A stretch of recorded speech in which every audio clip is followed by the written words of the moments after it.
রহস্য কখনো আলোতে জন্মায় না, রহস্য জন্ম নেয় অন্ধকারে, আর অপেক্ষা করে কারো না কারো সত্য খুঁজে বের করার জন্য।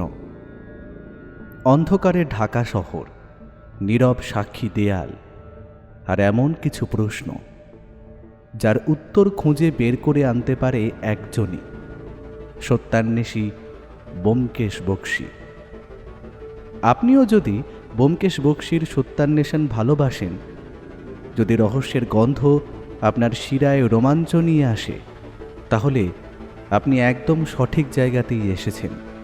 আমাদের চ্যানেল যদি আপনি প্রথমবারের জন্য শোনেন, তাহলে এক্ষুনি কিন্তু আমাদের চ্যানেলটিকে সাবস্ক্রাইব করুন এবং পাশে থাকা বেল আইকনে ক্লিক করে নোটিফিকেশন অন করে নিন, যাতে নতুন গল্প এলে সবার আগে আপনি জানতে পারেন। সকাল প্রায় অনেক আগেই হয়েছে। কুয়াশার জন্য স্পষ্টভাবে কিছুই বোঝা যায় না। পাখিরা বাসা ছেড়ে উঠতে শুরু করেছে। দূরের সৎসঙ্গ বিহার থেকে প্রাতঃপ্রার্থনার ক্ষীণ স্বর ভেসে আসছে। শীতের ভোর, চারিদিকে ঠান্ডা হাওয়া বইতে শুরু করেছে। মাঘ মাসের ঠান্ডা বেশ জাঁকিয়ে পড়েছে এবারে। শালও মানছে না এবারের ঠান্ডাটা। ব্যোমকেশকে অনেকক্ষণ থেকেই দেখছি, সে বই হাতে নিয়ে মুখ ডুবিয়ে বসে আছে তাতে। বৌঠান ইতিমধ্যেই দুবার চা দিয়ে গেছে। আরও একবার ইচ্ছে করছিল, কিন্তু বলার সাহস হয়ে উঠছিল না। আর এই ঠান্ডায় বৌঠানকে কষ্ট দিতেও ইচ্ছে করছিল না। ব্যোমকেশের এই নিশ্চুপ বদন মোটেই ভালো লাগছিল না আমার। শেষে জিজ্ঞেস করলাম, কি এত মন দিয়ে পড়ছো বলো তো? তখন থেকে তো ডান বাম কিছুই দেখছো না। বাড়ি ফিরে এসে ওর নোটবই নিয়ে লিখতে লাগলো। পথ আজ হঠাৎ একই পাগলামি করলে। দুজনকে দু জায়গা থেকে ছিঁড়ে এনে আজ থেকে হয়তো এক রাস্তায় চালান করে দিলে। অ্যাস্ট্রোনমার ভুল বলেছে। অজানা আকাশ থেকে চাঁদ এসে পড়েছিল পৃথিবীর কক্ষপথে।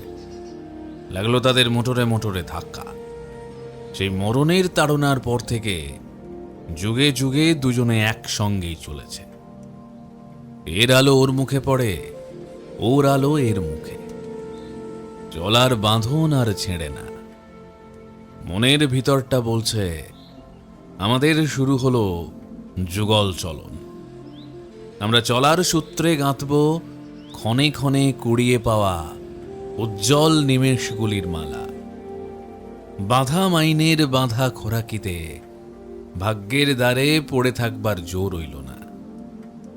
আমাদের দেনা পাওনা সবই হবে হঠাৎ।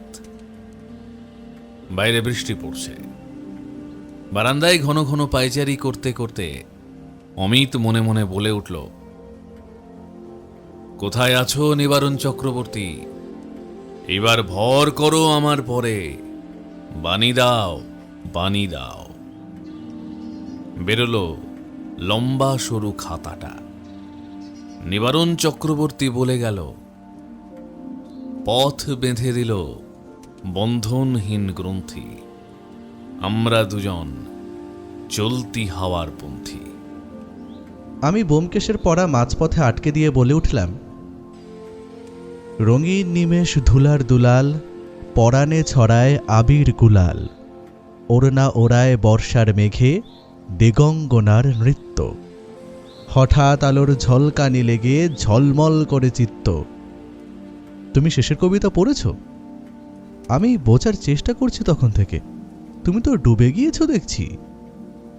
হয়তো লেখাটা মন দিয়ে পড়ছি, কিন্তু একদমই ডুবে যায়নি। তুমি আসার পর 2 কাপ চা খেয়েছ, আরও 1 কাপ চা খেতে চাইছো, কিন্তু সাহস করতে পারছো না।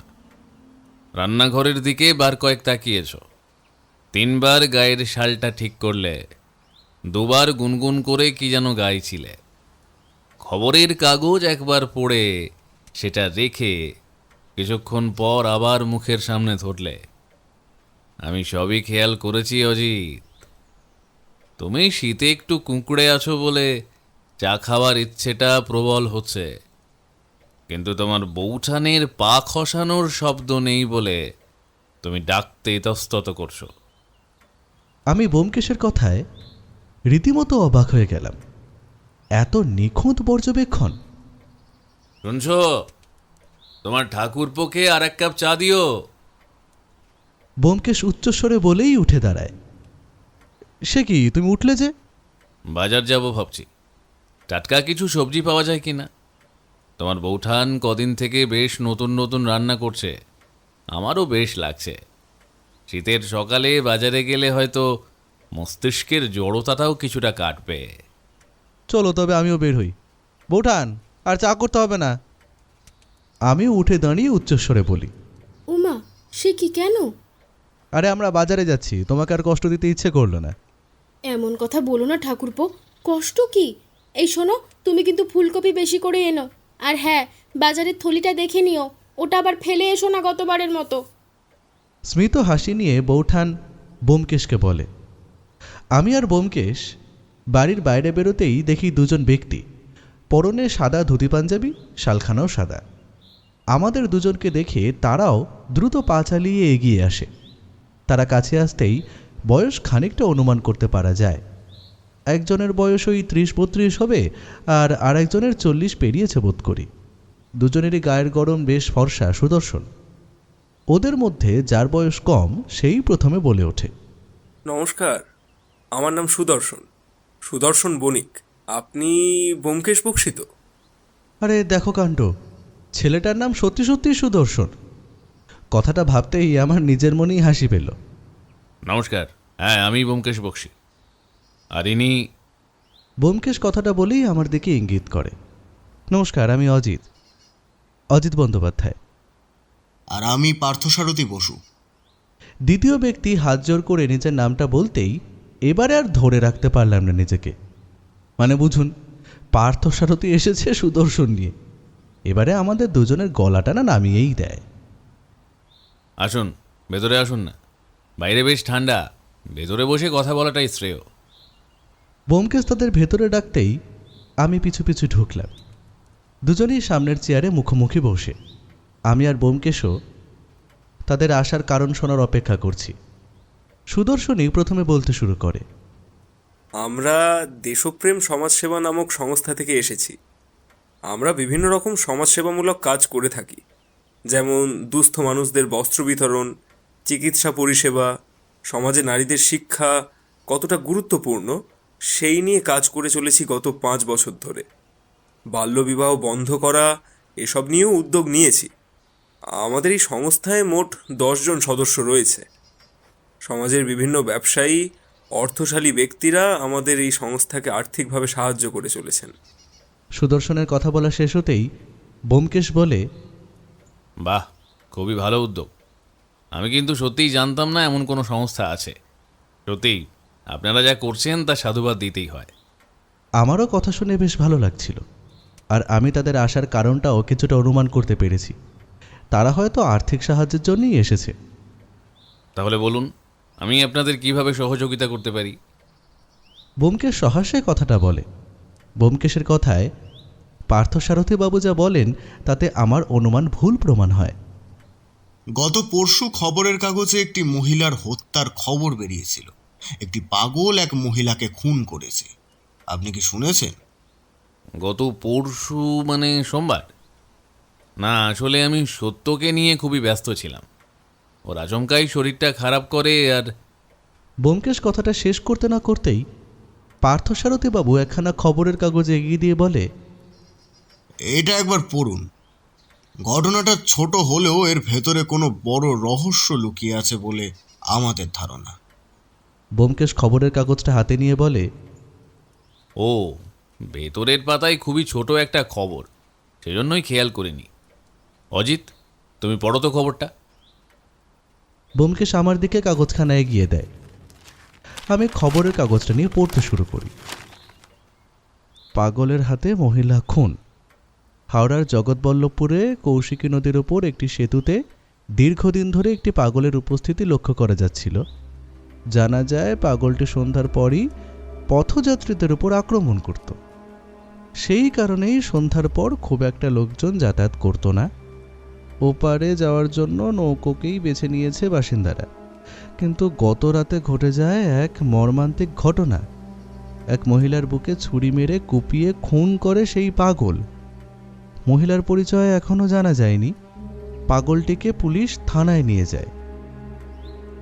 পড়া শেষ করে সকলের মুখের দিকে তাকাই আমি। ব্যোমকেশ খুব মনোযোগ দিয়ে শুনছিল। সে বুঝি আরো কিছুটা শোনার অপেক্ষা করছিল। এইটুকুই? হ্যাঁ, এইটুকুই। একটি পাগল কি করে খুন করতে পারে? সে তো মানসিকভাবেই সুস্থ নয়। তাছাড়া ছুরি চালানো তো সাধারণ পাগলামি নয়, তাতে কিছুটা নিশানারও প্রয়োজন হয়। সেটাই আমাদেরও বক্তব্য ব্যোমকেশ বাবু। আর আমরা এটাও জানি সেই পাগল নির্দোষ, সেজন্যই আপনার কাছে আসা। একটা পাগলের জন্য আপনারা এসেছেন? একটা পাগলকে হঠাৎ আপনারা বাঁচাতে চাইছেন কেন? যেই পাগলকে হত্যাকারী হিসেবে ধরা হয়েছে তাকে আমরা খুব ভালোভাবেই চিনি এবং জানি। সে বিষয়ে না হয় আমরা আপনাকে পরে জানাবো, কিন্তু এইটুকু আমাদের সহযোগিতা করুন যে সেই পাগল নির্দোষ। আগামী দুদিনের মধ্যে যদি ওকে নির্দোষ প্রমাণ করতে না পারি তবে একজন নির্দোষ মানুষের শাস্তি হয়ে যাবে। পুলিশ যেহেতু সেই পাগলকে গ্রেফতার করেছে, নিশ্চয়ই কিছু প্রমাণের উপর ভিত্তি করেই। আপনাদের কেন মনে হচ্ছে সেই পাগল নির্দোষ? প্রথম কারণ, সেই ব্যক্তি পাগল, আর পাগল হয়ে খুন করাটা সহজ বিষয় নয়। আর দ্বিতীয়, সেই মহিলা যখন খুন হয়েছে তখন সেই পাগল অর্থাৎ নিবারণ তালুকদার ছিলেন না সেখানে। নিবারণ তালুকদার? ব্যোমকেশ অবাকের সুরে বলে। অবশ্য আমিও অবাক হয়ে যাই। নিবারণ তালুকদার এই নামটা তারা কি করে জানল? আমাদের দুজনের অবাক হওয়া দেখে তারা স্মিত হাসে। এরপরে সুদর্শন বলে, আমরাও আপনাদের মতনই অবাক হয়েছিলাম, জানেন তো। উনি শ্রীরামপুরের বাসিন্দা, বেশ জমি জমা সম্পত্তি রয়েছে। গত 2 বছর আগে আমরা ওনার কাছে আমাদের সংস্থার জন্য আর্থিক সাহায্য চেয়েছিলাম। উনি বিন্দুমাত্র দেরি না করে প্রায় 20,000 টাকা আমাদের দিয়েছিলেন। আমাদের পুরনো খাতায় তার নামও লেখা আছে। 20,000 টাকা? একজন বিত্তবান পরোপকারী মানুষের এমন দশা হলো কেন? এটাই তো বড় প্রশ্ন। সুদর্শনের কথা শুনে আমি আরো হতবাক হয়ে যাই। ব্যোমকেশের শরীরে কোনো রকম ভঙ্গিমা দেখলাম না। সে মন দিয়ে শুনছে। আমরা পথের অসহায় মানুষদের সহযোগিতা করি, সেবা শুশ্রূষা করি, প্রয়োজনে চিকিৎসার ব্যবস্থা করি, সেটা তো আগেই আমি বলেছি আপনাদের। আমাদের দপ্তরে রবিবার সকালে ফোন আসে যে জগৎবল্লভপুরে কৌশিকী নদীর কাছাকাছি একটি সেতুতে দীর্ঘদিন ধরে একটি পাগল রয়েছে। দিনে তো কিছুই করে না, কিন্তু রাত হলেই কোনো মহিলা ও পথ দিয়ে যেতে পারে না। সেই পাগল নাকি মারার জন্য তেড়ে যায়। আমরা রবিবার ঠিক সন্ধ্যার সময় গিয়ে সেই পাগলকে উদ্ধার করি। তার শরীর থেকে বীভৎস দুর্গন্ধ বেরোচ্ছিল। অনেকদিন আগে মাথা ফেটে গিয়েছিল, তার আশেপাশে পোকা ধরে গিয়েছে, হাতে পায়ে ঘা হয়ে গেছে। আমরা কিছুতেই ওকে পরিষ্কার করতে পারছিলাম না।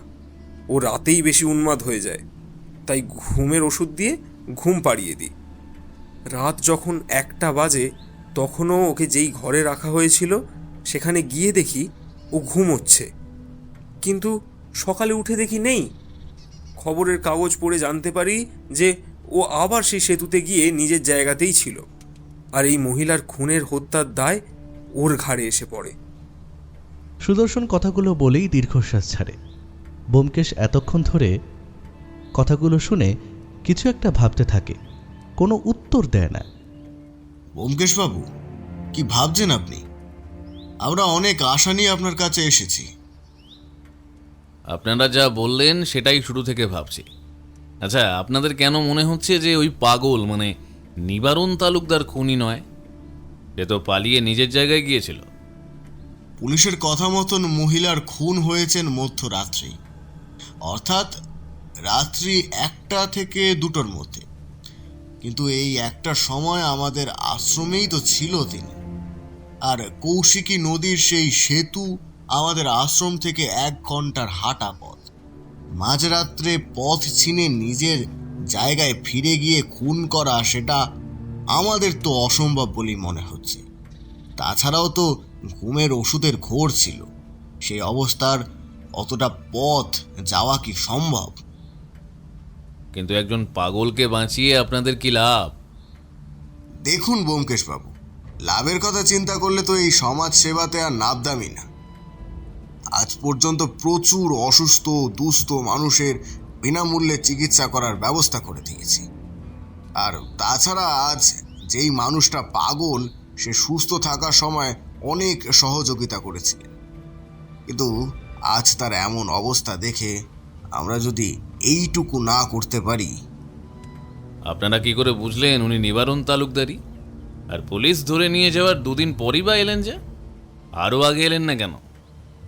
পুলিশ ওকে ধরে নিয়ে গেলে আমাদের থানায় গিয়ে অনেকবার পুলিশ অফিসারকে বোঝানোর চেষ্টা করি যে একটা পাগল খুন করতে পারে না, আর তাছাড়া ওর চিকিৎসার প্রয়োজন। পুলিশ অফিসার কিছুতেই শুনলেন না আমাদের কথা। তার বক্তব্য ওর হাতে মহিলাকে খুন করার ছুরিটা ছিল। তারা হাতে নাতে ধরেছে তাকে। তারপর তো আমাদের অফিসে ফিরে আসি আমরা। কিন্তু কি মনে হতে গতকাল আমরা আবার যাই থানায়, সেই পাগলের সাথে দেখা করতে চাই। তখন দেখি মাথার চুল আর দাড়ি গোঁফ কেটে পরিষ্কার করা হয়েছে তাকে। আমাদের আর চিনতে বাকি থাকে না। পুলিশ অফিসারকে কিছু না জানিয়ে আমরা ফিরে আসি, আর কেন জানি না আমাদের মনে সন্দেহ দানা বাঁধে। অনেক ভেবে কোনো উপায় না দেখে আপনার শরণাপন্ন হওয়ার কথা ভাবলাম। আমাদের মনে হচ্ছে কেউ সুপরিকল্পিতভাবে নিবারণবাবুকে এখানে ফাঁসিয়েছে। কিসের সন্দেহ? দেখুন ব্যোমকেশবাবু, এই নিবারণ তালুকদার যথেষ্ট সৎ ও নিষ্ঠাবান ব্যক্তি।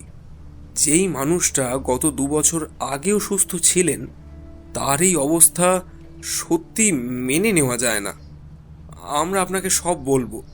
আগে আপনি শুধু এই মহিলা হত্যা থেকে নিবারণ বাবুকে নির্দোষ প্রমাণ করুন। কিন্তু ওর তো কোনো শাস্তি হবে না, কারণ মানসিক রোগীদের কোনো শাস্তি হয় না। কিন্তু উনি যে খুনি, এই অভিযোগ তো থাকবে। এতে যে আসল খুনি সে অবাধে ঘুরে বেড়াবে। নিবারণবাবুর মতন মানুষের শেষটা এমন হতে পারে না।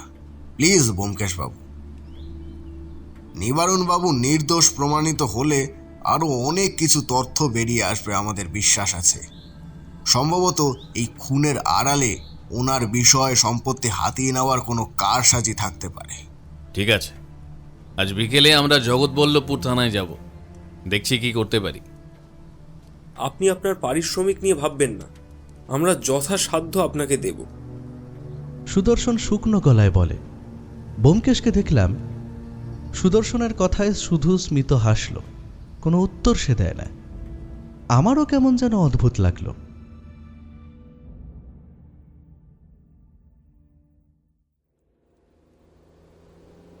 বিকেল হতেই আমি আর ব্যোমকেশ ট্যাক্সি নিয়ে বেরিয়ে পড়ি জগৎবল্লভপুর থানার উদ্দেশ্যে। ব্যোমকেশকে গভীর চিন্তায় মগ্ন দেখে আমি জিজ্ঞেস করলাম, আচ্ছা, আমরা শেষ পর্যন্ত একটা পাগলের কেস নিয়ে পাগলামি করছি না তো? না মানে পাগলের হাতে তো খুন হতেই পারে, কারণ ওর তো কোনো জ্ঞান নেই। সেটাই তো চিন্তার। সেই পাগলের হাতে ছুরি এলো কিভাবে? কোথায় পেল সে? নাকি কেউ তাকে দিয়েছে? কেউ দিয়েছে, কিন্তু কেউ কেন দেবে? অজিত, ভাবা শুরু করো।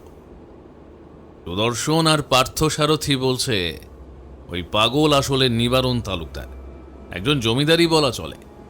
তার এমন হাল হলো কিভাবে? রহস্য লাগছে না? নিবারণ তালুকদারকে কি সত্যিই পাগল করা হয়েছে, নাকি তিনি সাজানো পাগলামির শিকার? ব্যোমকেশের কথায় এবারে কিছুটা যুক্তি পেলাম খুঁজে। তবে আমার তবুও কেন যেন এই কেসটা কেমন যেন লাগছিল। একটা পাগলকে হত্যার অপরাধ থেকে বাঁচানোর ঘটনা, মহিলাটিই বা কে? আমার মনে অনেক প্রশ্ন ঘুরপাক খাচ্ছিল।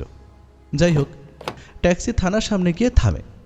আমি আর ব্যোমকেশ থানায় গিয়ে পুলিশ অফিসারের কেবিনের সামনে যেতেই একজন কনস্টেবল এগিয়ে আসেন। আপনারা কারা? কার সাথে দেখা করবেন? হ্যাঁ, আমরা পুলিশ অফিসার কল্যাণবাবুর সাথে দেখা করতে চাই। ওনাকে বলুন ব্যোমকেশ বক্সী এসেছেন। ব্যোমকেশ কথাটা কনস্টেবলকে বলতেই তিনি উচ্ছ্বসিত হয়ে বললেন, আপনি ব্যোমকেশ বক্সী? কি সৌভাগ্য আমার! কত নাম শুনেছি আপনার। দাঁড়ান দাঁড়ান, স্যারকে গিয়ে বলছি। কনস্টেবল ভেতরে ঢুকেই কিছুক্ষণের মধ্যেই বাইরে এসে বলে, চলুন, স্যার ডাকছেন ভেতরে। আমি আর ব্যোমকেশ ভেতরে ঢুকতেই দেখি পুলিশ অফিসার কল্যাণ বসু হাত জোর করে নমস্কার জানাচ্ছেন। আসুন আসুন ব্যোমকেশ বাবু আর অজিত বাবু, কি সৌভাগ্য আমার, আপনারা আজ আমার কাছে। আপনার আসার খবর পেলে আমি নিজে গিয়ে রিসিভ করতাম। আরে বসুন না, দাঁড়িয়ে কেন? সহাস্যে বলেন কল্যাণবাবু। আমি আর ব্যোমকেশ চেয়ার টেনে বসতেই কনস্টেবল স্যালুট দিয়ে বাইরে বেরিয়ে যায়। তারপর বলুন, আমি আপনাদের কি সহযোগিতা করতে পারি? কল্যাণবাবু কথাটা বলতেই আমি সকালের সেই খবরের কাগজখানা সামনে এগিয়ে দিই। এই মহিলা হত্যার বিষয় নিয়ে কিছু আলোচনা ছিল, শুনলাম কোনো এক পাগলকে ধরা হয়েছে। হ্যাঁ, না মানে পাগলটির হাতেই রক্তাক্ত ছুরি ছিল, তাই তাকেই অনুমান করা হচ্ছে। তাছাড়া ঘটনাস্থলে ওই পাগল ছাড়া আর কাউকেই দেখা যায়নি। মাঝ রাস্তায় একজন উন্মাদ হাতে অস্ত্র নিয়ে দাঁড়িয়ে থাকলে তাকে সন্দেহ করাটাই তো স্বাভাবিক, নয় কি? কিন্তু একটা পাগল কি খুন করতে পারে? আমি বলতে চাইছি, পাগলদের মধ্যে হিংস্রতা থাকতে পারে, কিন্তু এতটা নিখুঁত লক্ষ্যভেদ কিভাবে সম্ভব? খবরের কাগজে পড়লাম এক কোপেই হৃৎপিণ্ড এপড় ওপড় হয়েছে। দেখুন, পারে কি পারে না সেটার থেকেও বড় বিষয় তার হাতেই ছুরিটা পাওয়া গেছে। আইন তো প্রমাণের উপর চলে ব্যোমকেশবাবু, আর আমাদের কাছে এর চেয়ে বড় প্রমাণ আর কি হতে পারে? আচ্ছা, এই মহিলাটির পরিচয় জানা যায়নি? হ্যাঁ, গিয়েছে তো। মহিলাটির নাম অপর্ণা, তার স্বামী মর্গে মৃতদেহ শনাক্ত করেছেন। স্বামীর নাম কি? দেবাশিস মণ্ডল। তিনি একজন সোনার ব্যবসায়ী, বেশ প্রভাবশালী পরিবার, এলাকায় বেশ নামডাক আছে। উদয়নারায়ণপুরের দিকে ওনাদের বাড়ি। আচ্ছা বেশ, যাকে গ্রেফতার করেছেন তার সম্বন্ধে কোনো কিছু জানতে পেরেছেন? না, তার সম্বন্ধে কিছু জানা যায়নি। আগামী পরশু কোর্টে তোলা হবে, যা বিচার হবে সেটাই ওর ভবিতব্য। অন্তত স্থানীয় লোকগুলো এখন নিশ্চিন্তে ব্রিজের উপর দিয়ে যাতায়াত করতে পারবে। কেন? স্থানীয় মানুষদের কি সমস্যা? সে মারাত্মক সমস্যা ব্যোমকেশবাবু। এই পাগল দিনে ঘাপটি মেরে পড়ে থাকে, রাত হলেই হিংস্র হয়ে ওঠে। ওই সেতু দিয়ে কোনো মানুষ সন্ধ্যার পর যেতে পারে না, এমনভাবে আক্রমণ করে যে ভয়ে লোকজন নৌকা করে যাতায়াত করে। অনেকদিন ধরেই এই অভিযোগগুলো আসছিল। তাহলে এতদিন কোনো ব্যবস্থা নেননি কেন? ব্যোমকেশের প্রশ্নে হতচকিত হয়ে যান কল্যাণবাবু। না মানে আসলে তেমনভাবে বিষয়টা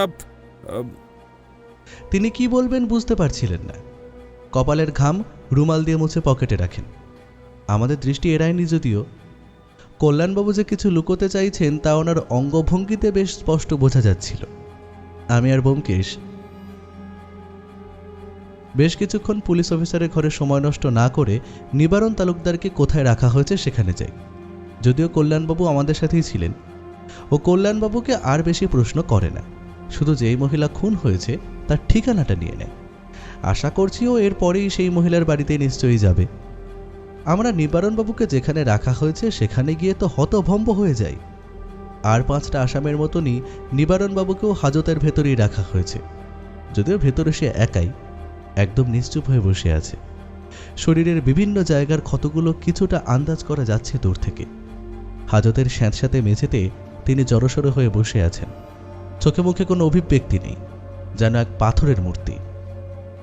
এ কি কল্যাণবাবু, একটা পাগলকে এভাবে রেখেছেন যে? ও কিন্তু আর 5টা মানুষের মতো নয়। আর চিকিৎসার কিছু ব্যবস্থা করেছেন?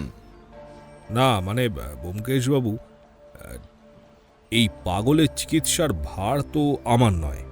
কাল কোর্টে তোলা হবে, তার যা বিচার হবে, তারপর যা হবার হবে। একেই পাগল, তার উপর খুনি। যদি কাউকে হামলা করে, সেজন্যই হাজতে পুরে রেখেছি। হাজতের গড়াদের আড়ালে থাকা মানুষটার দিকে তাকিয়ে আমার মনে হলো সে যেন এক গভীর অপমানের বোঝা বয়ে বেড়াচ্ছে। কল্যাণ বসু কথাগুলো আমতা আমতা করে বলতে থাকে। ব্যোমকেশ আর কোনো প্রশ্ন করে না।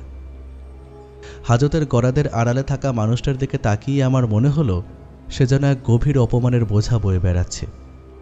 আমরা দুজনেই থানা থেকে বেরোতে যাব, তখনই কল্যাণবাবু জিজ্ঞেস করেন, ব্যোমকেশবাবু, আপনাকে একটা কথা জিজ্ঞেস করব, যদি কিছু মনে না করেন। বলুন।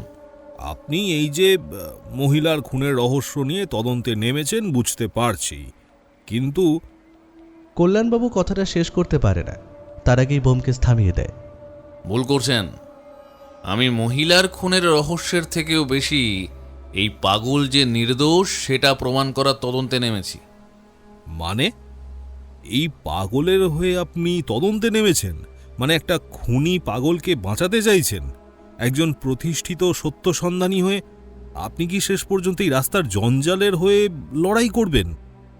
দেখুন কল্যাণবাবু, আমি যখনই তদন্তে নামি তখন নিরপেক্ষভাবেই তা করি। আমার কাছে এই পাগল যে নির্দোষ সেটা প্রমাণ করার জন্য অনুরোধ করা হয়েছে, আর এর থেকে আসল খুনিকেও খুঁজে পাওয়া যাবে নিশ্চয়। সত্য কোনোদিন ঢাকা থাকে না কল্যাণবাবু। কিন্তু এই পাগলকে বাঁচানোর অনুরোধটা করলো কারা? সে যেই করুক কল্যাণবাবু, আপনি আপনার কাজ করুন আর আমি আমার কাজ। নমস্কার, আসছি আজ। ব্যোমকেশ কথাটা বলেই হাত জোর করে স্মিত হেসে বেরিয়ে পড়ে। আমিও বেরোতে যাব, তখনই কল্যাণবাবু কনস্টেবলের উদ্দেশ্যে চাপা গলায় বলেন, ওনাদের উপর নজর রাখিস, আমাকে জানাস কি করছেন আর কোথায় যাচ্ছেন। কথাটা লম্বকরণের মতন আমি শুনে ফেলি, একটু হতবাকও হলাম। যাই হোক, হন হন করে বেরিয়ে ট্যাক্সিতে গিয়ে বসলাম। আচ্ছা, এই কল্যাণবাবুকে তোমার সন্দেহজনক মনে হয় না? মানে কি যেন লুকিয়ে যাচ্ছে। কি লুকোচ্ছে বলে মনে হচ্ছে? মনে হচ্ছে সে খুনিকে খুঁজে না পেয়ে এই পাগলকেই ধরে এনে ঘাট থেকে দায় নামাতে চাইছে। পুলিশের খাতায় একটা কেস সলভ করা মানেই তো বড় প্রমোশন। আমার কথা শুনে ব্যোমকেশ কোনো উত্তর দেয় না, শুধু হাত বাড়ায়। আমি একটা সিগারেট বের করে দিয়ে আমিও ঠোঁটে একটা গুঁজে নিই। ও জানলার দিকে ধোঁয়া ছাড়তে থাকে। ট্যাক্সি ছুটে চলেছে।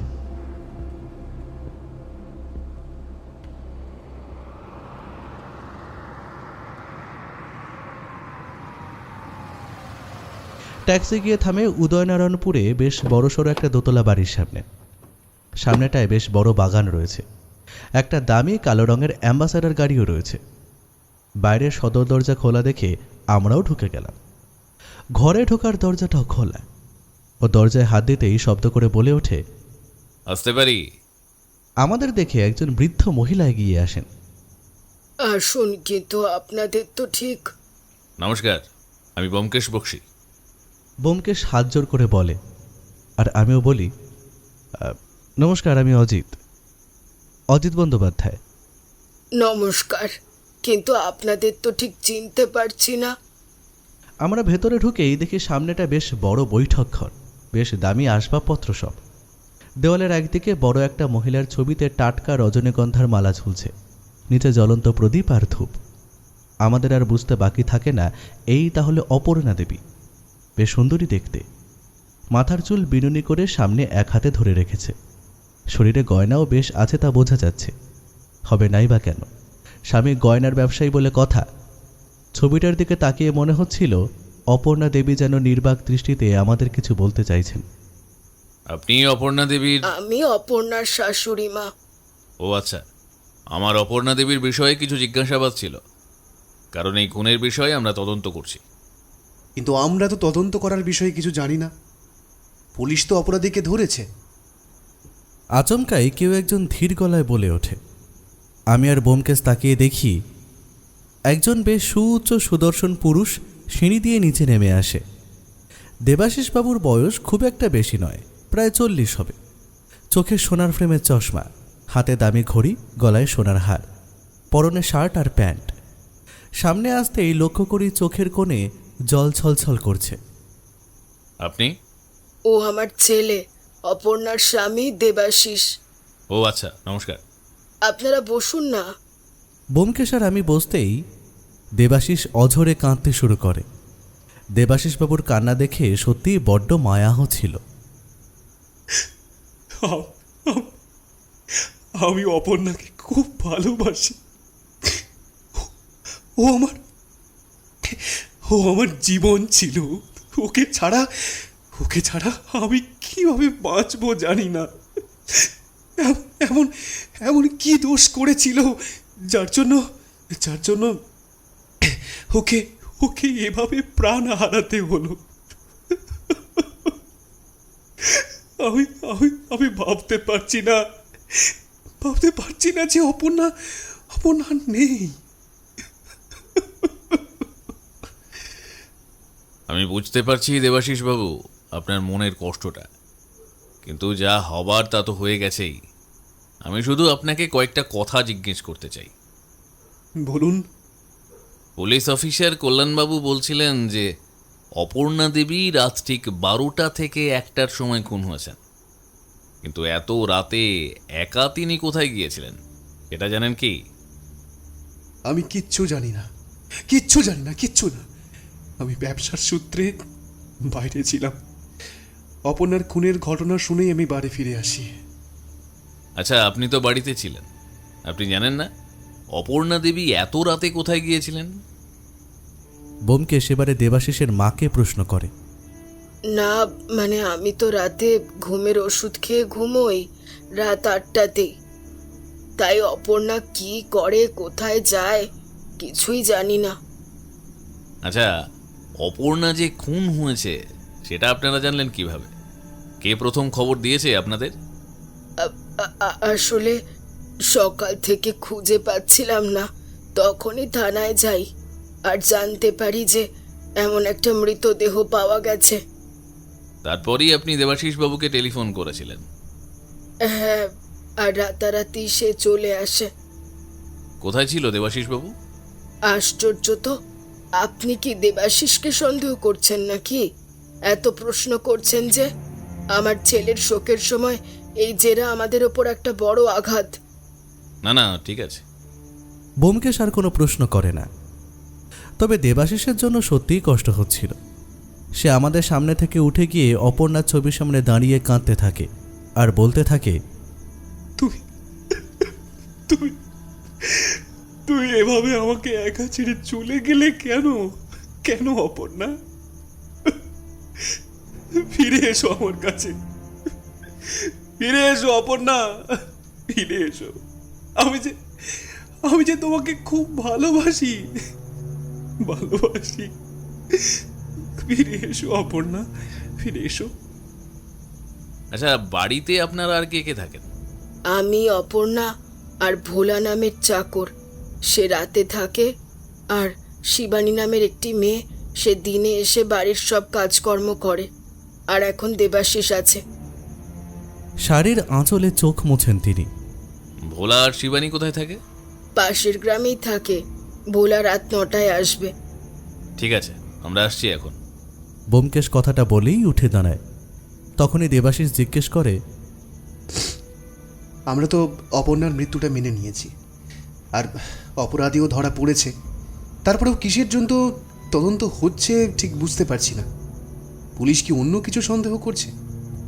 না, পুলিশ সন্দেহ করছে না। তবে দেশপ্রেম সমাজসেবা নামের এক সংস্থা মনে করে যে সেই পাগল আপনার স্ত্রীকে হত্যা করেনি, আপনার স্ত্রীর হত্যাকারী অন্য কেউ, আর সেজন্য এই তদন্ত।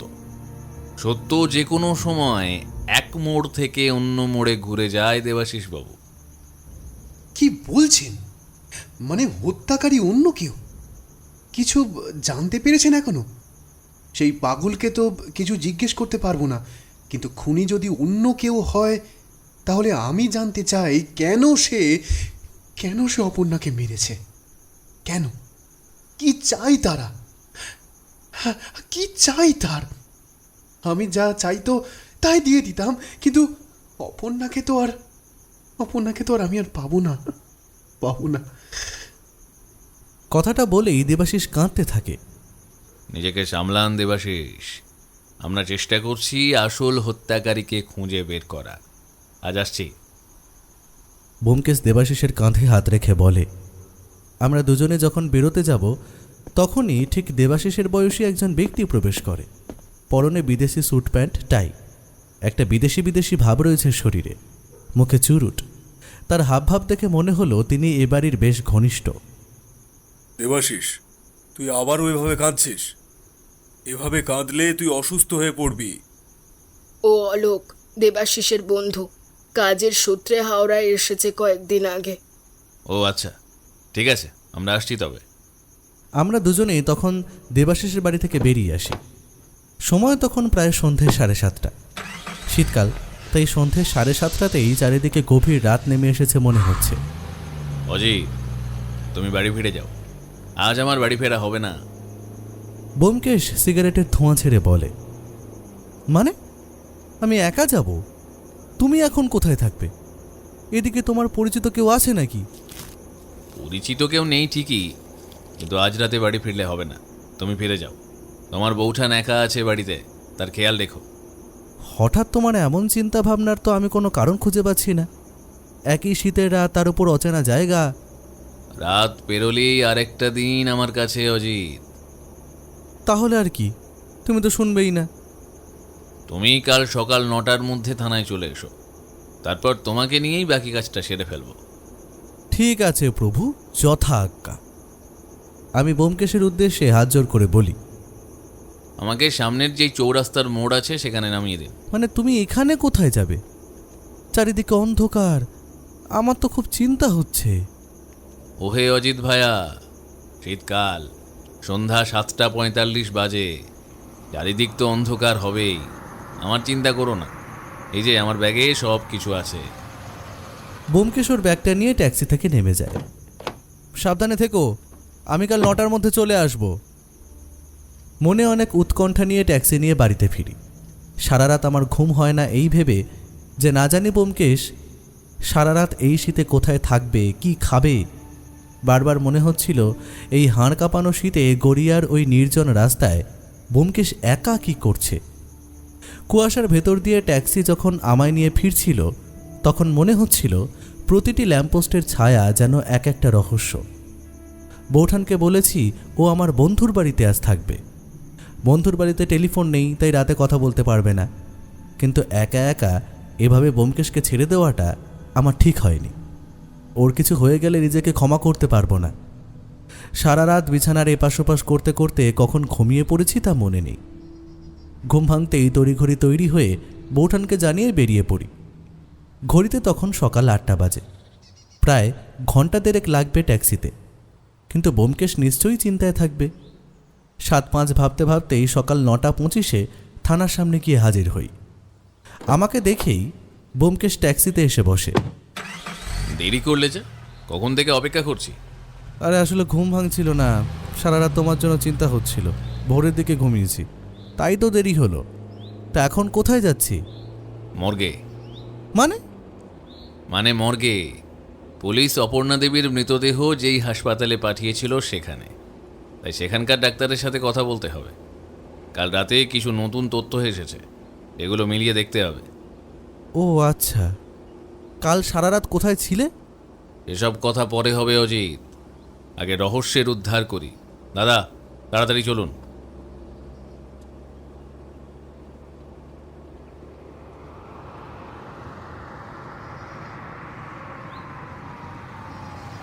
ট্যাক্সি এসে থামে উদয়নারায়ণপুর হাসপাতালের সামনে।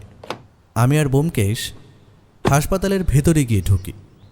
একজন হাসপাতালের সাফাই কর্মীকে দেখে ব্যোমকেশ এগিয়ে যায়। এখানে মর্গটা কোন দিকে? ব্যোমকেশ জিজ্ঞেস করতেই সেই সাফাই কর্মী ব্যোমকেশ আর আমাকে আপাদমস্তক একবার দেখে নিয়ে বলে, কেন, আপনাদের কেউ মারা গেছে? অদ্ভুত প্রশ্ন তো। আগে হ্যাঁ, মর্গটা কোন দিকে দয়া করে বলবেন? ওই যে ওই দিকটায়। আঙুল দিয়ে বাঁদিকে দেখায় সাফাই কর্মী ছেলেটি। ধন্যবাদ। আমরা দুজনেই সেদিকটায় যাই। 2-1 মহিলার চাপা কণ্ঠে কান্নার আওয়াজ ভেতরে কেমন যেন হচ্ছিল। হয়তো তাদের আপনজন কেউ মারা গেছে কোনো দুর্ঘটনায়। কিছুটা গিয়ে আমার আর মন চাইল না। বলছি, শোনো না, তুমি বরং যাও, আমি এদিকটাতেই আছি, আমার ভালো লাগছে না। আচ্ছা ঠিক আছে, তুমি তবে এদিকেই থাকো, আমি আসছি। ও দ্রুত পা চালিয়ে মর্গের দিকে এগিয়ে যায়। আমি শুধু তার যাওয়ার দিকে তাকিয়ে থাকি। ওর অদম্য সাহস আর বুদ্ধি সত্যিই আমাকে ভাবিয়ে তোলে। ও হাসপাতালে কেন এসেছে সেটা আমি নিজেও এখনও বুঝে উঠতে পারছি না, কারণ অপর্ণা দেবীর মৃতদেহ তো এখন আর এখানে নেই। মর্গের করিডোরে ফিনাইলের তীব্র গন্ধে আমার মাথা ঝিমঝিম করছিল। দেওয়ালে টাঙানো স্ট্রেচারগুলোর দিকে তাকিয়ে বুকটা ধক করে উঠল। কিছুটা সময় পেরিয়ে যাওয়ার পরে ও ফিরে আসে। আবার ট্যাক্সিতে আমরা উঠে বসি। কিছু কাজ হলো? হ্যাঁ হলো, খানিকটা তো হলোই। ডাক্তারের জবানবন্দিতে একটা বড় খটকা ছিল, এটা পরিষ্কার হলো। অপর্ণা দেবীর শরীরে যে আঘাতের চিহ্ন পাওয়া গেছে তা সাধারণ কোনো পাগলের কাজ বলে মনে হচ্ছে না। আরও কিছু জরুরি প্রমাণের দরকার আছে, এগুলো খুব শীঘ্রই পেয়ে গেলে আশা করছি রহস্যের উদ্ঘাটন হবে। এখন কোথায় যাবে? একটা টেলিফোন করতে হবে। কাকে? সুদর্শনকে। সামনে কোনো টেলিফোন বুথ থাকলে দাঁড়াবেন দাদা।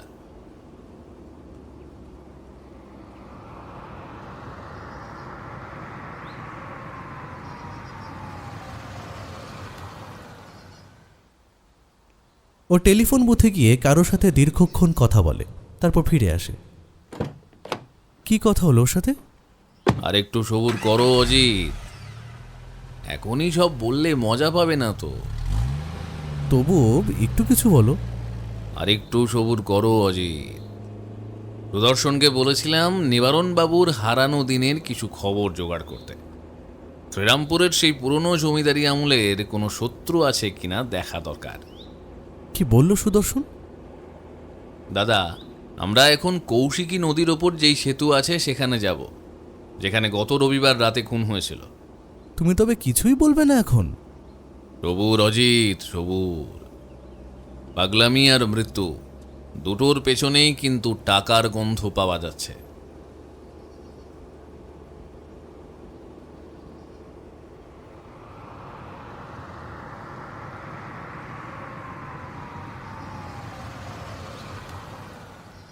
ট্যাক্সি এসে থামে সেতুর কাছাকাছি।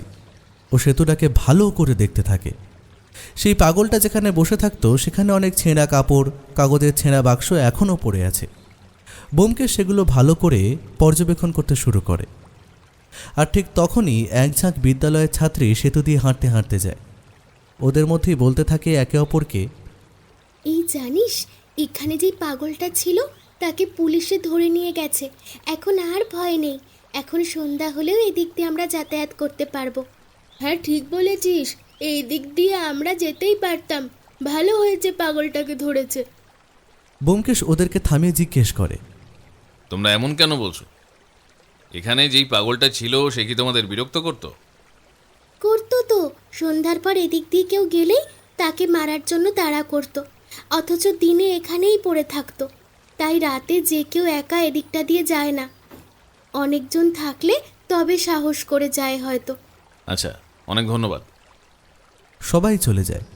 ও অনেকক্ষণ খোঁজাখুঁজির পরে সে বলে, চলো অজিত, ওই নৌকা ঘাঁটি থেকে ঘুরে আসি। আমি আর ব্যোমকেশ সেই নৌকা ঘাঁটির দিকে যাই। প্রায় 4টে নৌকো তখন ছিল। ও সকলকে এক জায়গায় ডাকে। তাদের কথোপকথন থেকে যা বোঝা যায় যে রাতে ওই সেতু দিয়ে লোকজন যাতায়াত করতে পারে না পাগলটার অত্যাচারে। পুলিশকে জানিয়েও কোনো লাভ হয়নি, আর তাই নৌকোর কদর হয় রাতে। সেদিন রাতে অপর্ণা নৌকোয় ওপারে যাওয়ার জন্য এসেছিল, কিন্তু সেদিন শুধু একটা নৌকাই ছিল। ওই নৌকোর মাঝির নাম রেজাউল। সে অপর্ণাকে পার করিয়ে দেয়নি, কারণ তার কাছে কোনো টাকা ছিল না। সে পরে দিতে চায়, কিন্তু তবুও সে নিয়ে যায় না। এখন ভাবতাছি জানেন, আমি যদি সেই দিন ওই মাইয়াডারে নৌকায় পার কইরা দিতাম, তাইলে আজ হাই মইতো না। মাইয়াটা অনেক অনুনয় বিনয় কইল, বলল তার স্বামীর অনেক টাকা দেবে, কিন্তু আমি ডরে রাজি হই নাই। আল্লাহ মাফ করিয়ে নাই। যেটা হবার তা তো হয়েই গেছে। আচ্ছা, আগে কখনো সেই মহিলা এদিকে এসেছিল? এইটা তো কইতে পারুম না। না না, এদিকে ওই রকম কোনো মাইয়ারে আইতে দেখি নাই। ব্যোমকেশকে দেখছিলাম। অপর্ণার একটা ছবি যেন ও কীভাবে জোগাড় করেছে। আশ্চর্য হয়ে গেলাম। সেটা দেখিয়েই জিজ্ঞেস করছিল মাঝিদের। সেখানকার পাট চুকিয়ে এবারে আমরা আবার ট্যাক্সিতে গিয়ে বসি। অজিত, দুপুর 1টা বাজে, চলো কিছু খেয়ে নেওয়া যাক। ব্যোমকেশের আচমকা এমন প্রস্তাবে আমি অবাকই হলাম। কারণ রহস্য উদ্ধারের নেশায় ব্যোমকেশ খেতেই ভুলে যায়। আমি বরং খাওয়ার কথা বলি। আমি হাসতে হাসতে বলি, হ্যাঁ, এ তো ভূতের মুখে রাম নাম। কেন, তোমার খিদে পাইনি? হ্যাঁ, সে পেয়েছে। তোমার আজ আবার খাওয়ার কথা মনে পড়েছে, তাই ভাবছি। চলো সামনের কোনো রেস্তোরাঁয় কিছু পাওয়া যায় কিনা। আসলে ভেতো বাঙালিদের ভাত ছাড়া আবার চলে না।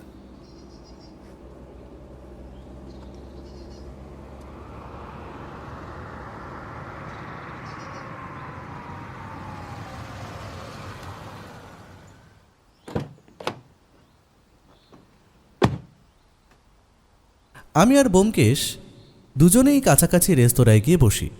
ভাগ্যবশত ভাত ছিল সেই রেস্তোরাঁয়। ভাত, ডাল, ফুলকপির ডালনা আর মুরগির মাংস। ব্যোমকেশ খেতে খেতেই বলে, বুঝলে অজিত, সুদর্শন আর পার্থসারথী বাবু আসবেন। তুমি ওনাদের নিয়ে দেবাশিস বাবুর বাড়ি চলে যাও।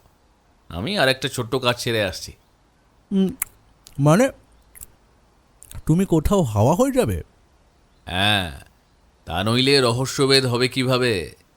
অনেকটা রহস্যভেদ যে করেই ফেলেছি, আর খানিকটা প্রমাণ পেলেই হয়ে যায়। ঠিকই আছে, তবে তুমি যেমনটা বলবে। আচ্ছা অজিত, বলো তো, হিরে উজ্জ্বল দেখায় কেন? ঠিক বলতে পারবো না। তোমাকে যদি সাধারণ পাথর আর হিরে দেওয়া যায়, কিনতে পারবে? হ্যাঁ, নিশ্চয়ই, হিরে বেশি উজ্জ্বল হবে। ঠিক, কিন্তু কেন উজ্জ্বল দেখায় হিরেকে সেটা জানো? তুমিই বলো। আলোর পূর্ণ প্রতিফলনের জন্য হিরে উজ্জ্বল দেখায়। হীরের প্রতিসরাঙ্ক খুব বেশি হওয়ায় বায়ুর সাপেক্ষে হীরের সংকট কোণ কম হয়। হীরের তলগুলি এমনভাবে কাটা হয় যে হীরের ভিতর আলোকরশ্মি প্রবেশ করলে হীরের বিভিন্ন তলে ওই রশ্মির বারবার পূর্ণ প্রতিফলন হয়। ওই প্রতিফলিত রশ্মি মাত্র দু একটি তল দিয়ে বেরিয়ে আসে, তাই হীরেকে খুব উজ্জ্বল দেখায়। হঠাৎ হিরে নিয়ে আলোচনা করছো যে? ভাবো অজিত, ভাবো। আমি উঠছি, তুমি কোথায় যাবে সেটা তো বলেই দিয়েছি। তিনি বারবার পকেট ঘড়ি দেখছেন আর অস্থিরভাবে জানলার পর্দা সরাচ্ছেন। মনে হচ্ছে কেউ একজন আসার কথা আছে যাকে তিনি আমাদের সামনে দেখতে চান না। ব্যোমকেশ আমাকে আরও ধন্ধে ফেলে দেয়। আমাদের খাওয়া দাওয়া শেষ হতেই ব্যোমকেশ বেরিয়ে যায়। সুদর্শন আর পার্থসারথী বাবু কিছুক্ষণ পরে আসবে। তাদের নিয়ে যেতে হবে দেবাশিস বাবুর বাড়ি। ও বেরিয়ে যাওয়ার সময় লক্ষ্য করলাম ওর কাঁধের ঝোলা ব্যাগটা আজ বেশ ভারী ঠেকছে। কোনো অকাট্য প্রমাণ কি ওর এর মধ্যেই জোগাড় করে ফেলা হয়েছে? আমি ব্যোমকেশের কথা মতন সুদর্শন ও পার্থসারথী বাবুকে নিয়ে দেবাশিস বাবুর বাড়িতে অপেক্ষা করতে থাকি। এদিকে দেবাশিস বাবুর বিরক্তি ফুটে উঠেছে চোখে মুখে। কিছুক্ষণ পরে দেবাশিস বাবুর বন্ধু আলোকও এসে উপস্থিত হয়। অলোকবাবুর চুরুটের কটু গন্ধটা শীতের বিকেলের বদ্ধ হাওয়ায় কেমন যেন বিস্বাদ লাগছিল। আশ্চর্য, একের পর এক কারা এসে উপস্থিত হচ্ছে আমার বাড়িতে। হঠাৎ করে কল্যাণবাবু ফোন করে বলছে সবাইকে থাকতে। বুঝতে পারছি না, যেখানে অপরাধী ধরা পড়ে গেছে তারপরেও কিসের এত রহস্য আর তদন্ত? হ্যাঁ, আমার অপর্ণার আত্মার শান্তি কামনাও কি ঠিক করে করতে পারবো না? আপনারা দয়া করে এই প্রহসন বন্ধ করুন। আমি আর নিতে পারছি না। তিনি বারবার পকেট ঘড়ি দেখছেন আর অস্থিরভাবে জানলার পর্দা সরাচ্ছেন। মনে হচ্ছে কেউ একজন আসার কথা আছে যাকে তিনি আমাদের সামনে দেখতে চান না। দেবাশিসবাবু উত্তেজিত হয়ে বলতে থাকে, নিশ্চয়ই পারবেন। আত্মা যেন ঠিকভাবে শান্তি পায় তারই তো ব্যবস্থা হচ্ছে। ব্যোমকেশ ঘরে প্রবেশ করেই বলে ওঠে, সাথে কল্যাণবাবু, থানার আইসি, কনস্টেবল সহ আরও একজন ব্যক্তি। তবে তিনি যে পুলিশ নয় সেটা বোঝা যাচ্ছিল। ভদ্রলোকের হাতে একটা বড় লেদার ব্যাগ, পরনে কোট প্যান্ট। দেখে মনে হচ্ছে কোনো হাসপাতালের বড় ডাক্তার। আমি আগেই অনুমান করেছিলাম যে এসব আপনারই কর্মকাণ্ড। আমি সত্য অপর্ণাকে হারিয়েছি। আমি আর কোনো অশান্তি চাই না। না না, দয়া করে আমাকে একা থাকতে দিন। প্লিজ। কিছুটা সময় শুধু নেব দেবাশিস বাবু। আপনি কি চান না আসল অপরাধী ধরা পড়ুক? একটা নিষ্পাপ পাগলের ওপর দোষ চাপিয়ে দিয়ে আসল অপরাধী ঘুরে বেড়াবে, আপনি কি তাই চান?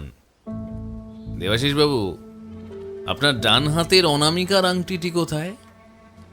ব্যোমকেশের আচমকা এমন কথায় হতভম্ব হয়ে যায় দেবাশিস। না মানে কোথায় হারিয়ে গেছে জানি না। হ্যাঁ, এতগুলো আংটির মধ্যে একটা দুটো হারিয়ে গেলে অবশ্য কোনো ক্ষতি নেই।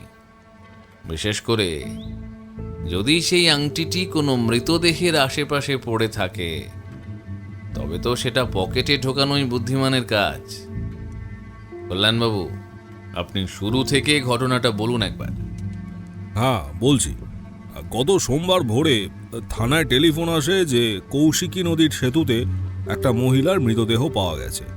আর সেই সেতুতেই যেই পাগলটা প্রায় বছর ধরে আছে, তার হাতেই ছুরিটা পাওয়া যায়। তাই প্রত্যক্ষদর্শী হিসেবে সেই পাগলকেই খুনি ধরা হয়। একজন পাগলের পক্ষে কি একটা সুস্থ মানুষকে খুন করা সম্ভব? ডাক্তারবাবু, আপনার কি মনে হয়? ও, আলাপ করিয়ে দিই, উনি ডক্টর ভট্টাচার্য, উদয়নারায়ণপুর হাসপাতালের একজন বিশিষ্ট ডাক্তার। কোনো পাগলের পক্ষে খুন করা যে অসম্ভব সেটাও নয়। খুন করতেই পারে, কিন্তু অপর্ণা দেবীর শরীরে যেভাবে আঘাত করা হয়েছে তাতে মনে হয় আমাদের অপরাধী পাগল, যার নাম নিবারণ তালুকদার বলা হচ্ছে, সে করতে পারে। তার কারণ পাগলদের মানসিক স্থিতি ঠিক থাকে না, তারা শুধু আঘাত করে। তাতে সামনের জন মরল কি বাঁচল সেই খেয়াল করে না। কিন্তু এখানে অপর্ণা দেবীকে যেভাবে কোপানো হয়েছে তা খুবই নৃশংস। এটা কোনো পাগলের পক্ষে তো সম্ভব নয়। আঘাতের গভীরতা আর অ্যাঙ্গেল বলছে খুনি খুব ঠান্ডা মাথায় কাজটা করেছে। পাগলদের মধ্যে এত ধৈর্য বা সিমেট্রি থাকে না।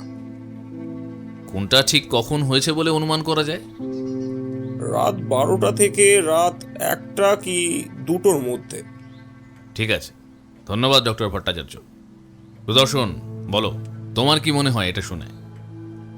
গত রবিবার সন্ধ্যায় সেই পাগল, অর্থাৎ আমরা ওনাকে চিনতে পেরেছি, উনি নিবারণ তালুকদার, তাকে নিজেদের আশ্রমে নিয়ে যাই। আর উনি রাত 1টা পর্যন্ত আমাদের সাথেই ছিলেন। আমরা নিবারণবাবুকে ঘুমের ওষুধ দিয়েছিলাম যাতে ওনার উন্মাদনা কমে। সেই ওষুধের ঘোরে থাকা মানুষের পক্ষে 1 ঘন্টায় অত পথ যাওয়া অসম্ভব। আর তাছাড়া একটা পাগল প্রায় ঘন্টাখানেকের রাস্তা পার করে এত রাতে আসবে কি করে? কিন্তু এসেছে তো। হ্যাঁ সেটাই, পরদিন সকালে দেখছি সে কিভাবে সেই সেতুতে পৌঁছে গেছে। আশ্রমের গেট বন্ধ থাকা সত্ত্বেও তিনি বেরোলো কি করে, সেটাই তো আমরা ভেবে পাচ্ছি না। আমি আশেপাশের লোকজনের সাথে কথা বলেছি, সেদিন সন্ধ্যাতেও সেখানে পাগল বসেছিল। কি বলছেন ব্যোমকেশ বাবু? আমরা মিথ্যে বলতে পারি, কিন্তু তাই বলে আমাদের আশ্রমে তো সবাই মিথ্যে বলবে না। আর তাছাড়া নিবারণ বাবুকে যেই অবস্থায় আমরা পেয়েছি সেই অবস্থার ছবিও তুলে রেখেছি। পাগলটা যদি ব্রিজেই থাকে তবে তবে আমাদের আশ্রমে কে ছিল? হ্যাঁ, কিন্তু তাহলে সন্ধ্যা থেকে রাত পর্যন্ত সেই সেতুর উপর পাগল বেশে নিশ্চয়ই কেউ তো ছিল। আশ্চর্য, যত শুনছি ততই অবাক হয়ে যাচ্ছি আমি। আরো অবাক হওয়া বাকি আছে, দাঁড়ান। দেবাশিস বাবু, আপনি কিন্তু অভিনয়টা বেশ ভালোই করেন। পাগলামি অনেক সময় খুব ভালো ছদ্মবেশ দেবাশিস বাবু, তাই না? মানে মানে কি বলতে চাইছেন? কি আপনি কি আমায় অপমান করতে আমাদের এই শোকের বাড়িতে পুলিশ নিয়ে এসেছেন? নইলে আপনার ঘরে গ্লিসারিন কি করছে? নকল চোখের জল আনার জন্য গ্লিসারিন ব্যবহার করছেন আজকাল। আর আপনি দেবাশিসের মা, কিন্তু আপনার নাম তো জানা হয়নি। নকল চুল ব্যবহার করছেন। কি সব বলছেন আপনারা? দেবাশিস, এসব কি শুনছি? ওনাদেরকে যেতে বল। শ্রীমতী নয়নিকা দেবী, আপনার এই নকল চুল যে সব মুখোশ খুলে দিয়েছে। কথাটা বলেই ব্যোমকেশ চুলের মধ্যে টান দিতেই পরচুলাটা খুলে পড়ে। এক মুহূর্তের জন্য ঘরের আবহাওয়াটা বদলে গেল। বৃদ্ধার সেই শোকাতুর অবয়বটা যেন এক নিমেষে কোনো থিয়েটারের চরিত্রের মতো হাস্যকর হয়ে উঠল। এবার সত্যি কথা বলুন, আপনার পরিচয় দিন, নইলে মিথ্যে অভিনয়ের জন্য আপনারও জেল হতে পারে। ব্যোমকেশের কথা শুনে নয়নিকা দেবী কাঁদতে শুরু করেন। এবারে গ্লিসারিন ছাড়াই ওনার চোখে সত্যি জল এলো। দয়া করে আমাকে জেলে দেবেন না, আমি সত্যিটা বলছি। আমি দেবাশিসের মা নই, আমি থিয়েটার করি। দেবাশিস বলেছিল কয়েকদিনের জন্য মায়ের অভিনয় করতে, তাই করেছিলাম। আমি আর বিশেষ কিছু জানি না, আমি সত্যি বলছি, আমি কিছু জানি না। ও বলেছিল ওর মা গ্রামের বাড়িতে মারা গেছেন, তাই আমাকে এই কদিন এই বাড়িতে থাকতে হবে, যাতে লোকজনের সন্দেহ না হয়। নয়নিকা দেবী কাঁদতে কাঁদতে বলে। নয়নিকার কথায় দেবাশিস এবারে উত্তেজিত হয়ে ওঠে। সে কি করবে ভাবতে থাকে। কি হলো দেবাশিস বাবু, কি ভাবছেন? আমি কিভাবে এত সব জানলাম, তাই তো? কাল রাতে আপনার বাড়িতে ভোলার ছদ্মবেশে এসেছিলাম, নইলে কি করে জানলাম যে আপনার মায়ের ছদ্মবেশে অভিনেত্রী নয়নিকা দেবী। আপনার ঘরে গ্লিসারিন আর আপনার অপর্ণা দেবীর প্রতি তীব্র ক্ষোভ। আপনি যে অপর্ণা দেবীর সাথে দিনের পর দিন মানসিক অত্যাচার করে গেছেন তার প্রমাণ তার ঘরের ডায়েরি। আপনার অর্থ প্রতিপত্তি থাকলেও আপনি নিজের স্ত্রীকে প্রকৃত সুখ দিতে পারেননি, আর তাই সে দুর্বল হয়ে পড়ে অন্য কারো প্রতি, আর সেটাই হয়তো আপনার সহ্য হয়নি। ব্যোমকেশের কথায় দেবাশিস প্রায় উত্তেজিত হয়ে ওঠে। সে হুঙ্কার দিয়ে ওঠে। আপনার সাহস দেখে অবাক হচ্ছি। আপনি আমার বাড়িতে ছদ্মবেশে ঢুকেছেন? আপনি চোর! আপনি আমার অগোচরে ডায়েরি চুরি করেছেন। আমি আপনার বিরুদ্ধে মামলা করব, মামলা। বাহ, আপনি ছদ্মবেশে আফিংয়ের ব্যবসা করতে পারেন, আর আমি শুধু আপনাকে ঘরে ঢুকে প্রমাণ জোগাড় করলেই দোষ। কি বলতে চাইছেন কি? হ্যাঁ, আফিমের ব্যবসা মানে? অফিসার আপনার সামনে আমাকে বিভিন্ন রকম অভিযোগ দিয়েই চলেছে, আর আপনি দাঁড়িয়ে দাঁড়িয়ে সবটা শুনছেন।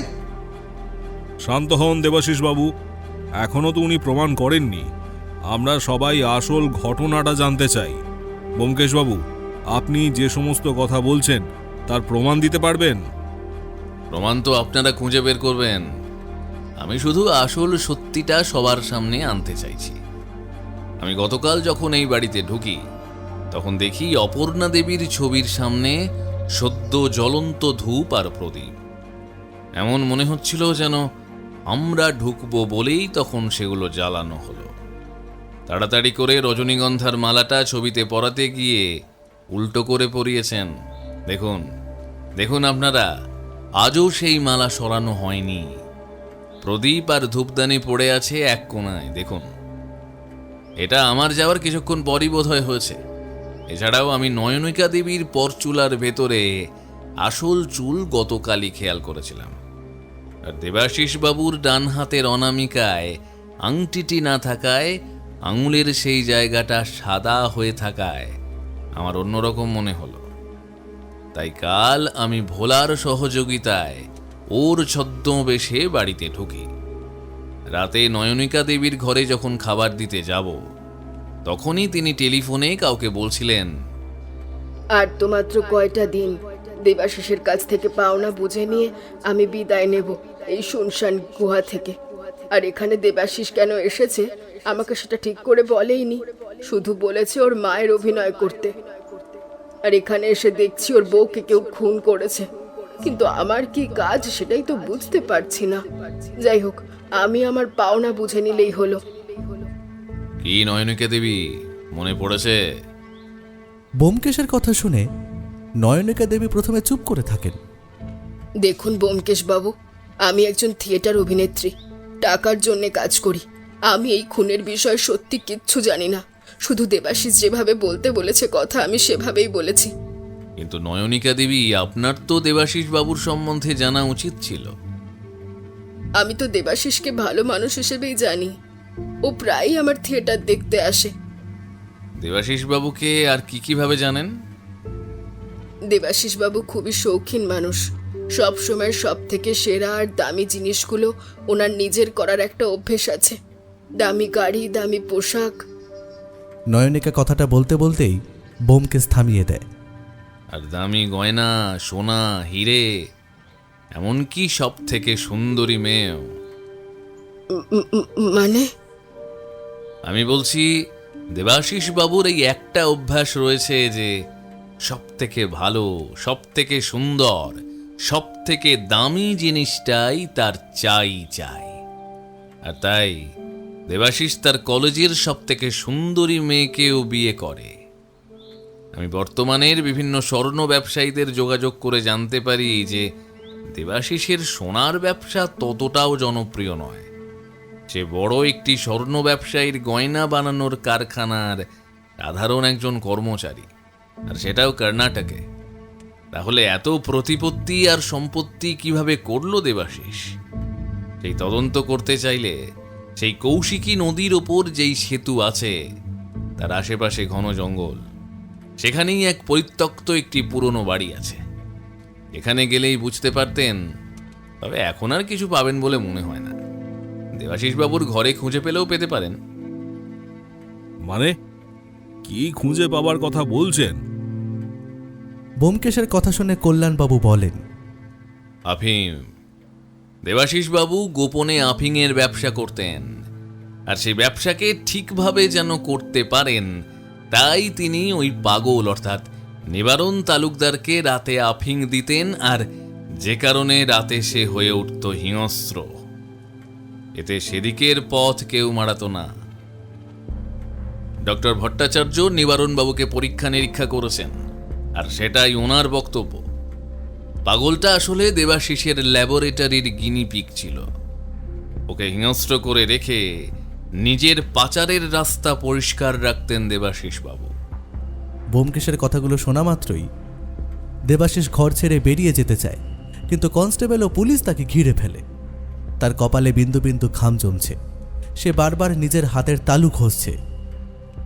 আরে, গল্প এখনো শেষ হয়নি, এখনো তো অনেকটা বাকি।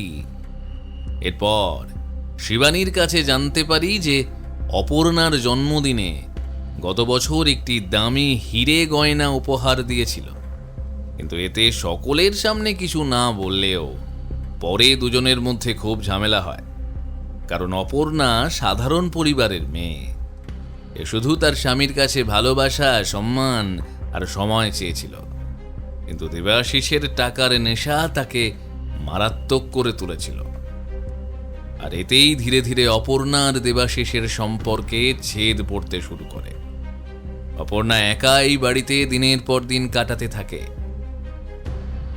রাতে অপর্ণার ঘরে ঢুকে একটা ডায়েরি খুঁজে পায়, যেখানে সে তার মনের কথাগুলো লিখে রাখত। আর তার থেকেই দুজনের সম্পর্কের সমীকরণ উঠে আসে। আমার আরও এক জায়গায় সন্দেহ দানা বাঁধে, যখন আমি দেবাশিসের ঘরে ঢুকে তার ওয়ালেটে ট্রেনের টিকিট পাই, যেটা গত শনিবারে।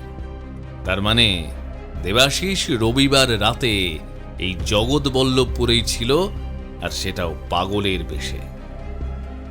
আর এই দেবাশিসের আংটি, কল্যাণবাবু, আপনি চাইলে ওনার ঘর তদন্ত করে দেখতে পারেন আফিমগুলো কোথায় লুকিয়ে রেখেছে, উদ্ধার করুন। আর গত রবিবার নৌকা ঘাটিতে রেজাউলের নৌকা ছাড়া আর কারো নৌকা ছিল না সেদিন। রেজাউল বিনে পয়সায় অপর্ণাকে পার করে দেয় না, আর তখনই সে সেই সেতুর ওপর দিয়ে যাওয়ার পথে দেবাশিস অপর্ণাকে খুন করে। না না, এটা মিথ্যে। আমি অপর্ণাকে খুন করিনি। আমি তো শুধু শাস্তি দিতে চেয়েছিলাম। আমি অপর্ণাকে খুন করিনি। না না, মিথ্যে মিথ্যে বলছেন আপনি। আপনি খুন করেছেন নিজের স্ত্রীকে। না, আমি খুন করিনি। আমি শুধু ওর শরীরটাকে ক্ষতবিক্ষত করে দিতে চেয়েছিলাম। ওর সৌন্দর্য, ওর যৌবন নষ্ট করে দিতে চেয়েছিলাম। আমি অপর্ণাকে ভালোবাসি, কিন্তু হয়তো সত্যিই আমার টাকার নেশা প্রবল হয়ে উঠেছিল। তাই আমি অপর্ণাকে সময় আর একজন স্বামীর যে সুখ সেটা দিতে পারছিলাম না। কর্ণাটকে আমি আফিমের ব্যবসা করতাম, মাঝে মাঝে বাড়ি আসতাম।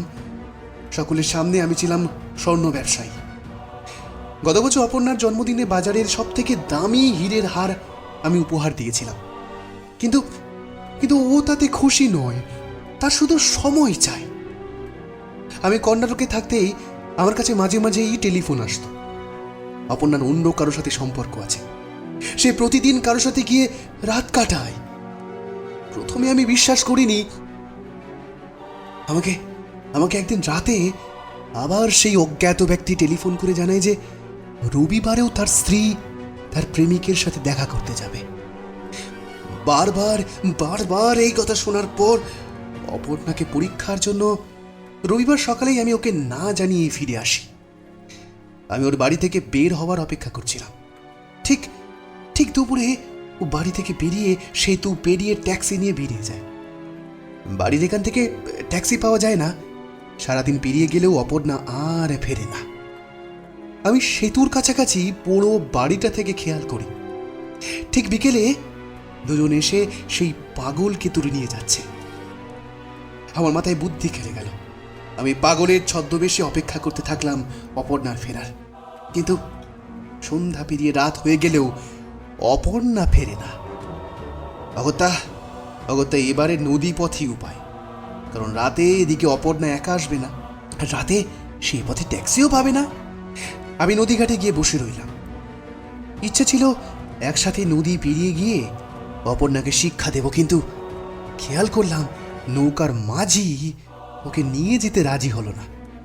তারপর ও আবার কোথাও ছুটতে ছুটতে যায়। আমি অনেকটা পথ অনুসরণ করলেও পরে ওকে হারিয়ে ফেলি। ওর পিছু নিলে ঠিক ওর প্রেমিকের সন্ধান পেতাম, কিন্তু সেটা আর হলো না। আমি ওর ফেরার অপেক্ষা করি। অনেকক্ষণ পর ওকে কাঁদতে কাঁদতে ফিরতে দেখি, কিন্তু সে আর নৌকা ঘাটিতে না গিয়ে সেতুর দিকে ছুটতে থাকে। এই সুযোগ ছিল আমার। আমি ওর সারা শরীরে ছুরি দিয়ে আঘাত করতে থাকি। ও খুব কাঁদছিল, কিন্তু আমার মাথায় তখন আগুন জ্বলছে, আগুন। আমার আমার কোনো জিনিস আমি কাউকে দিই না, না না না না, কাউকে না। সারা শরীর দিয়ে যখন অপর্ণার রক্ত ঝরছে তখন মনে শান্তি হলো। কিন্তু ওকে মেরে ফেলতে চাইনি। শুধু শুধু যে শরীরটা অন্য পুরুষ ছুঁয়েছে সেটা শুদ্ধ করে দিতে চেয়েছিলাম। পরে খেয়াল হলো অপর্ণা আমাকে তখনও চিনতে পারিনি। আমি সেই দেশ প্রেম সমাজসেবা আশ্রমে গিয়ে সেখানে যেখানে পাগলকে রেখেছিল না, তাকে মাঝরাতে নিঃশব্দে বের করে নিয়ে আসি। কারণ কোনো দরজাতেই তালা দেওয়া ছিল না। তালা দেওয়া থাকলেও অন্য কোনো উপায় ঠিক বের করতে হতো। তারপর আবার তাকে সেই জায়গায় নিয়ে এসে তার হাতে ছুরি বসিয়ে দিয়ে অপর্ণার শরীরে আঘাত করতে গিয়ে দেখি অপর্ণা ততক্ষণে মারা গেছে। আর তাড়াহুড়ো করতে গিয়ে আমার আংটিটা সেখানেই পড়ে যায়। দেবাশিস এতক্ষণ এইটুকু বলে থামতেই ঘরে এক অদ্ভুত নিস্তব্ধতা। তাহলে অপর্ণাকে খুন করলো কে? কে হতে পারে বলে আপনাদের মনে হয়? অপর্ণা দেবীর প্রেমিক? আমারও তাই মনে হয়। কিন্তু কে সে? অপর্ণার প্রেমিক কে হতে পারে? এ বিষয়ে ডক্টর ভট্টাচার্য বলতে পারবেন। অপর্ণা দেবীর বুকের বাঁদিকে কাঁচের টুকরো জোরে কেউ ঢুকিয়ে দিয়েছে, আর তাতেই মৃত্যু হয় অপর্ণা দেবীর। আর মারা যাওয়ার আগে তিনি বাঁচার জন্য যে আপ্রাণ চেষ্টা করেন, এর থেকেই বোঝা যায় খুনিকে তিনি আঁচড় দিয়েছিলেন। আর সেই চামড়া পরীক্ষা করে জানা যায় যে... ডক্টর ভট্টাচার্য কথাটা শেষ করতে না করতেই অলোক উঠে দাঁড়িয়ে যেতে যায়। কোনো লাভ নেই অলোকবাবু, আপনার খেলা শেষ। অলোক ছুটে যেতে চায়, কিন্তু পুলিশ অফিসার কল্যাণবাবু অলোককে আটকে ধরেন। বলুন, আর কোনো উপায় নেই, এবারে দোষ স্বীকার করুন। অলোক, তুই অপর্ণার সাথে? আমি তো তোকে আমার সব থেকে প্রিয় বন্ধু মনে করতাম। আমি তোকে অপর্ণার খেয়াল রাখবার জন্য বারবার বলতাম, আর তুই কি না? ছি! তুই তুই তুই আমার ঘরে বসেই আমার স্ত্রীকে চুরি করলি? হ্যাঁ, আমি অপর্ণার প্রেমিক। ও আমাকে প্রাণপণ ভালোবাসতো, দরকারে তোকে ছেড়ে দিতেও পারে এমনই ভালোবাসতো। সবকিছু তুই কেন পাবি বলতো? সব থেকে সুন্দরী মেয়ে তোর, সব থেকে দামি গাড়ি তোর, শহরের সব থেকে দামি বাড়ি তোর। আর যেদিন তুই অপর্ণাকে সব থেকে দামি হীরের গয়নাটা উপহার দিয়েছিলিস, আমি সেদিনই ঠিক করেছিলাম ওটা আমার চাই। আর তাই তোর অনুপস্থিতির সুযোগে আমি অপর্ণার সাথে প্রেমের অভিনয় করি। ও যা তোর কাছ থেকে চাইতো, যেটা তুই দিসনি, সেটা আমি ওকে দিয়েছি। আর আমি তোকে ফোন করে অপর্ণার বিষয়ে কথা বলে তোর মন বিষিয়ে দিয়েছিলাম। তোর হয়তো মনে নেই, অপর্ণার জন্মদিনের দিন তুই আমাকে কত অপমান করেছিলিস। তোর অনেক প্রতিপত্তি, সম্পত্তি, আমার কিছুই নেই। সেদিনই ঠিক করে নিয়েছিলাম, তোর যা আছে সব আমার হবে। কিন্তু তোর আফিংয়ের ব্যবসার খবরই আমার জানা ছিল না। যাই হোক, অপর্ণাকে আমি রবিবার রাতে সেই হীরের হার পরে আসতে বলেছিলাম সুন্দর করে সেজে আসবে, আমরা নিজেরা বিয়ে করব। ও বেশ ভালো মনে আমার কাছে চলে আসে। আমার উদ্দেশ্য ওর হীরের হারটা নেওয়া আর অপর্ণাকে চরিত্রহীন প্রমাণ করা দেবাশিসের কাছে। কিন্তু এতে তো আপনিও ধরা পড়তেন। হীরের হার নিজে বাজেয়াপ্ত করার পর অপর্ণাকে মেরে ফেলবো, এটাই ঠিক করেছিলাম। আর তাছাড়া ধীরে ধীরে অপর্ণার অনেক গয়নাই প্রায় আমার বাজেয়াপ্ত করা হয়ে গিয়েছিল। সারা দিনটা আমাদের বেশ ভালো কেটে যায়, কিন্তু সন্ধ্যা হতেই ও বাড়ি ফেরার জন্য ছটফট করতে থাকে। বাড়িতে কেউ নেই, গিয়ে কি করবে? কিন্তু ও শোনে না। তবুও আমি ওকে ইচ্ছা করেই আটকে রাখি। শেষে একরকম ও আমার কাছ থেকে বেরিয়ে যায়। তার কিছুক্ষণ পর আবার আমার কাছে আসে হীরের নেকলেসটার জন্য, কিন্তু আমি ওকে দিতে অস্বীকার করি। কিছু টাকা চায় নৌকা করে ওপারে যাবার জন্য। আমি না দিতেই ও কাঁদতে কাঁদতে ঘর ছেড়ে বেরিয়ে যায়। আমি জানতাম যে ওই পাগল আজ ওকে ছাড়বে না। অপর্ণার কি হয় সেটা দেখতেই পেছন পেছন আমিও আসি, আর দেখি অপর্ণা তখন রক্তাক্ত। আমি রাস্তা থেকে একটা কাঁচের বোতল তুলে সেটা ভেঙে আর এক টুকরো অপর্ণার বুকে পা দিয়ে চেপে ঢুকিয়ে দিই। অপর্ণা যেন কখনো বলতেই না পারে তার প্রেমিক কে ছিল। অলোক কথা শেষ করতেই দেবাশিস হাসতে শুরু করে। সেই হাসিতে কোনো আনন্দ ছিল না, ছিল স্রেফ এক বিকৃত উন্মাদনা। হাসছিস? তুই হাসছিস? তোর হীরের হার আমার কাছে। ওটা নকল হিরে ছিল রে, ওটা নকল হিরে। আসল হীরের হার তো আমি কখনো কিনিনি। মানে? সকলেই হতবাক হয়। আমার খুব ইচ্ছে ছিল ওই হীরের হারটা কেনার, কিন্তু এত টাকা আমার নেই। তবে আমার তো সেরা জিনিস চাই না?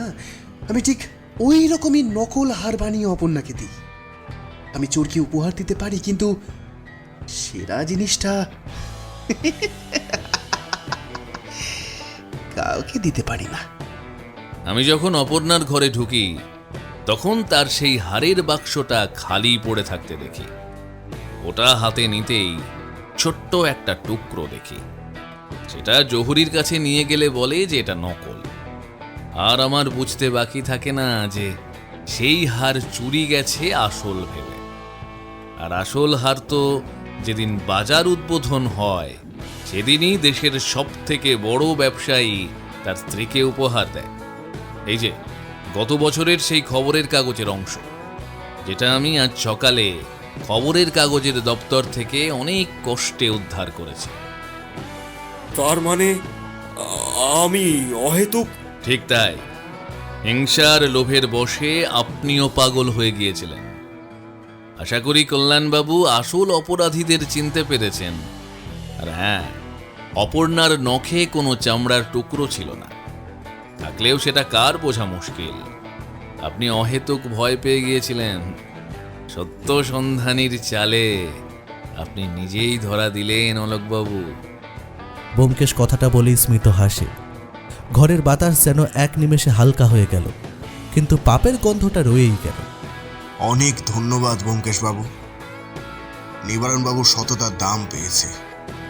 আমি আপনার কথা মতন নিবারণবাবুর সমস্ত খোঁজ নিয়েছি। আমি আপনাকে সব খবর বলব। আচ্ছা, বেশ বেশ, আমরা তবে আসছি। ব্যোমকেশ হাত জোর করে নমস্কার জানিয়ে বলে। দুজনে বাইরে বেরিয়ে হাঁটতে শুরু করি, কারণ ট্যাক্সি নিতে হলে অনেকটা পথ হেঁটে গিয়ে তারপর, আর নইলে নৌকা।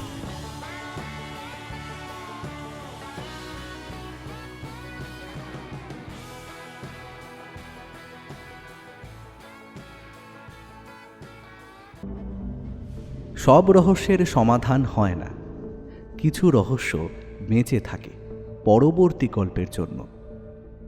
আজকের মতো ব্যোমকেশ বিদায় নিল, কিন্তু শহরের অন্ধকার জানে এই শেষ নয়, কারণ যেখানে রহস্য আছে সেখানে ফিরে আসবেই সত্যান্বেষী ব্যোমকেশ বক্সী। ভিডিওটি যদি আপনার ভালো লেগে থাকে তাহলে লাইক করুন, আর তার সঙ্গে হাইপ দিতে ভুলবেন না। এখনও পর্যন্ত যদি আমাদের চ্যানেলটিকে সাবস্ক্রাইব না করে থাকেন তাহলে এই রকমই আরও রহস্য রোমাঞ্চ গল্প শুনতে এক্ষুনি আমাদের চ্যানেলটি সাবস্ক্রাইব করুন, আর পাশে থাকা বেল আইকনে ক্লিক করে নোটিফিকেশন অন করে নিতে কিন্তু ভুলবেন না। খুব তাড়াতাড়ি আমরা আবার ফিরছি নতুন গল্প নিয়ে।